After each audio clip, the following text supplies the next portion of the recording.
This is my 5-month update on the Red Sea Reefer G3. And unlike the last video where we mainly focused on the livestock, this time I'm going to talk through the tank properly. How it was set up, what has gone well, what has gone slightly sideways, the equipment I'm running, and what I actually think of the tank after living with it for a few months. And yes, we'll also talk about the very glamorous side of reef keeping, like expensive plastic water containers, surprise aiptasia, and corals deciding to throw themselves face first into the sand bed.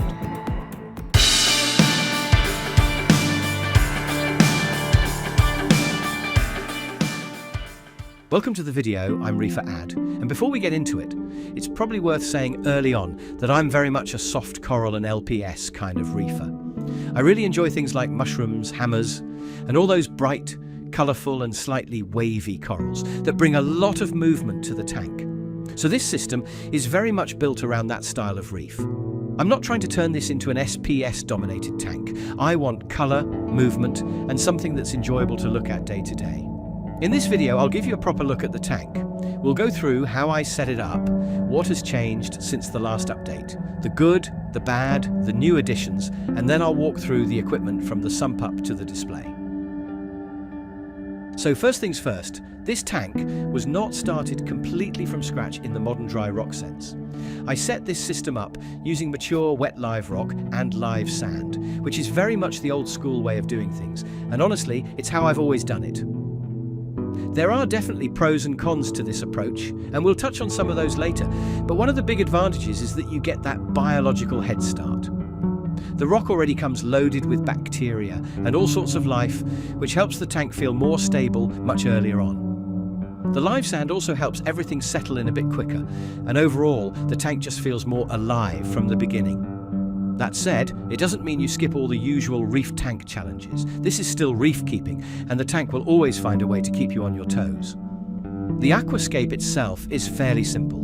I've left plenty of space around the rockwork, enough hiding places for the fish, and room for the corals to grow out over time. I didn't want to fill every gap straight away, because we all know how that ends. You leave one small space, and suddenly convince yourself it needs another coral. Since the last video, there have been some really positive signs in the tank. One of the best bits has been seeing new coral growth, especially around the hammer corals. I've noticed new heads starting to form, which is always a brilliant sign that things are moving in the right direction. There's something really satisfying about seeing LPS corals settle in and start growing. It's one thing for a coral to survive, but when it starts putting out new growth, that feels like the tank is giving you a little thumbs up. The hammers are definitely becoming one of my favourite areas of the tank, and I'd love to build that section out into more of a hammer garden over time. Overall, the tank has been looking healthy. The corals are open, the fish are active, and the whole system has started to get that more natural, lived-in reef look.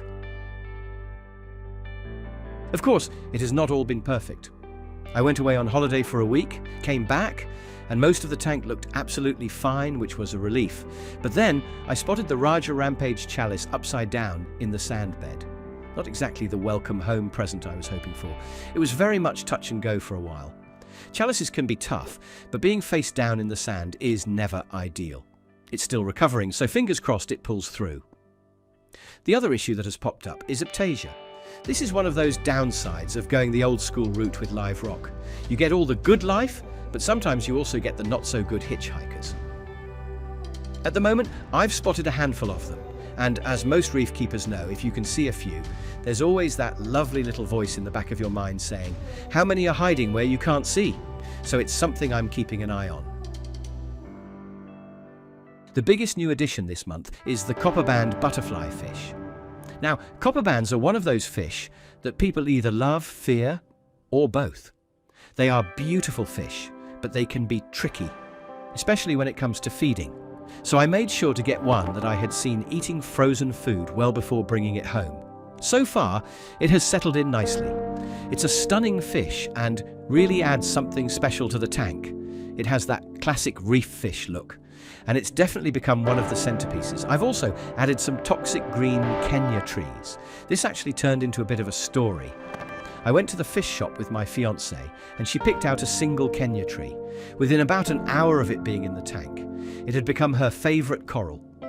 The next day, she went back to the fish shop on her own and came back with 4 more. So now we've basically got a Kenya tree orchard going on. And honestly, I was more than happy to encourage that.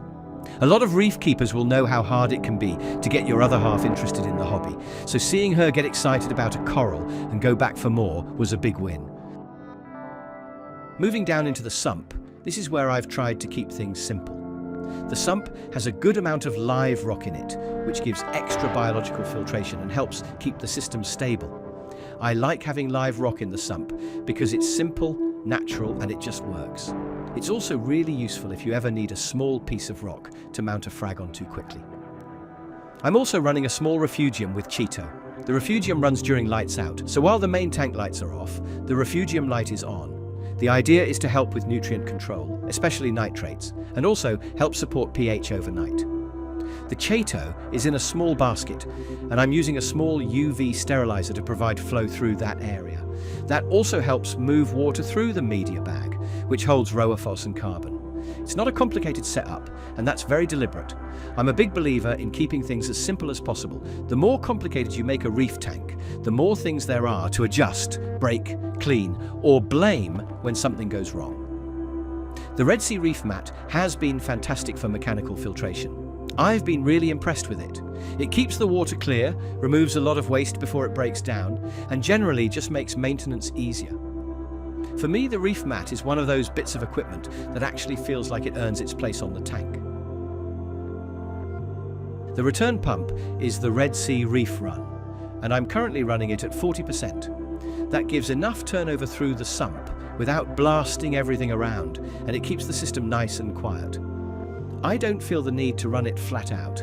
It's doing the job perfectly well at 40%, so that's where I've left it. One thing that is definitely worth mentioning on the G3 series is the new gate valve for controlling the overflow. It's really easy to adjust. You can make very fine changes, and it makes it much easier to keep the overflow completely silent. It's a really impressive upgrade compared to older versions. For top-off, I'm using the Red Sea Reef ATO Plus with the Red Sea Reef can. Now, let's be honest, the Reef can is basically an expensive plastic bottle. But, and I hate to admit this, it is actually brilliant. It fits the cabinet really well, it saves space, it looks neat, and the Red Sea Auto top-off system works with it perfectly. So yes, it's expensive for what it is, but would I recommend it for this tank? Annoyingly, yes. And just to be clear, this is not sponsored. Red Sea have not sent me anything. If they want to, I'll happily accept a lifetime supply of reef gear and pretend to be surprised. But for now, this is just my honest opinion. Another thing worth mentioning in the sump area is heating. I'm running 2 titanium heaters on an Inkbird heating controller. I prefer running 2 heaters rather than one larger heater because it gives a bit of redundancy and keeps things more controlled. Temperature stability is one of those boring things that does not get much attention until it goes wrong, and then suddenly it becomes the most important thing in the world. I've also added a small side cabinet for the electrics. I really do not like having plugs and electrical outlets directly above the sump. Water and electrics are not exactly best mates, so I added a small cabinet. Originally, I think it was meant for a bathroom, from Amazon, that now houses all the electrical outlet plugs and keeps everything away from the water. It also frees up space in the main cabinet and makes the whole setup feel much cleaner and safer.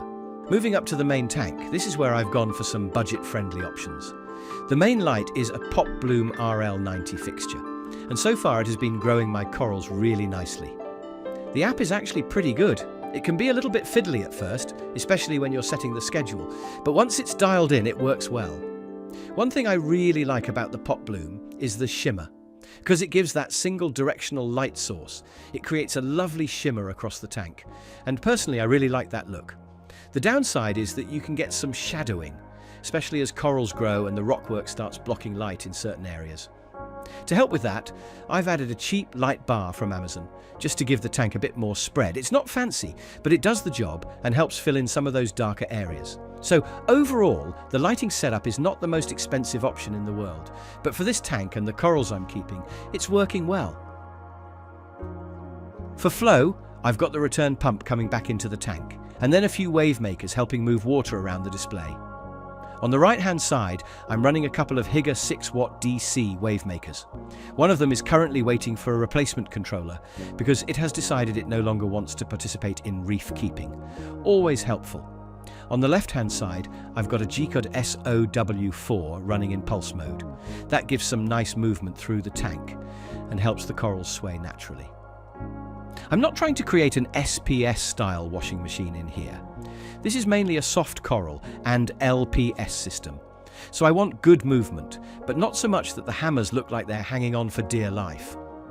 At the moment, the flow seems to suit the tank well. There's enough movement to keep detritus from settling too badly, but the corals still get that nice, gentle sway.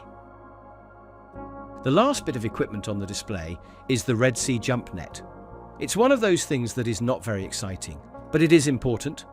Fish jump, usually the expensive ones, usually when you are not watching, usually after you've told someone, no, this one has never jumped. So having a jump net on the tank just gives peace of mind. It still lets light through, it keeps the tank looking tidy, and it helps prevent any carpet surfing disasters. So, after 5 months, what do I actually think of the Red Sea Reefer 200 G3? Overall, I'm really happy with it. The size works well for me. It's big enough to feel like a proper reef tank, but still small enough to manage with regular maintenance and sensible equipment choices. The cabinet layout is good, the sump is usable, and the tank itself looks clean and modern. It feels like a nice balance between being compact and still giving you enough room to build something interesting. So that's the 5-month update on the Red Sea Reefer 200 G3. Let me know in the comments what you think of the setup, and especially if you're running one of the G3 tanks yourself. I'd be really interested to hear how you've set yours up, what equipment you're using, and whether you've kept things simple or gone full mission control. Also, as the copperband settles in, I'm really hoping it develops a taste for the aiptasia and nothing else. If you've had experience with copperbands helping control aiptasia, let me know how that went for you. If you enjoyed the video, please give it a like, subscribe to the channel, and follow along as this tank continues to grow in.